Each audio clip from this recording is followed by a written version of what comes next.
నాకు ఎప్పుడు ఏసీ ఎలా పని చేస్తుందో తెలుసుకోవాలని ఆసక్తి ఉండేది.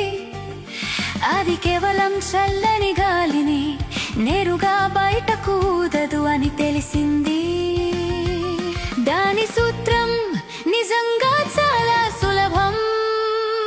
ఏసీలో ఉండే రహస్యం ఏమిటంటే గది ఉష్ణోగ్రత వద్ద కూడా చాలా వేగంగా మరిగే మరియు వేడిని గ్రహించే ఒక ప్రత్యేక రిఫ్రిజిరెంట్ ద్రవం ఉంటుంది. ఈ మొత్తం ప్రక్రియ ఈ రిఫ్రిజిరెంట్ ద్రవాన్ని నిరంతరంగా రీసైక్లింగ్ చేసే ఒక చక్రం. ఇది మీ ఇంటి లోపల మొదలవుతుంది. ఇక్కడ 7 డిగ్రీల వద్ద ఉన్న అతి చల్లని రిఫ్రిజిరెంట్ ద్రవం రాగి గొట్టాల ద్వారా ప్రవహిస్తుంది.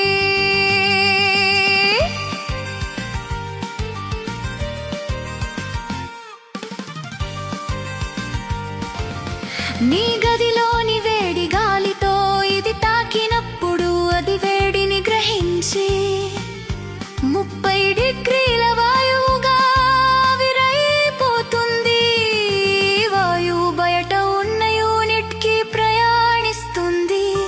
అక్కడ ఒక కంప్రెసర్ దానిని పిండి 80 డిగ్రీల వద్ద ఉన్న వేడి అధిక ప్రెషర్ వాయువుగా మారుస్తుంది.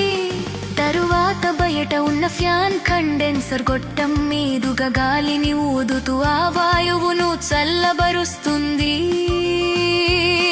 తిరిగి 45 డిగ్రీల ద్రవంగా ఘనీభవిస్తుంది.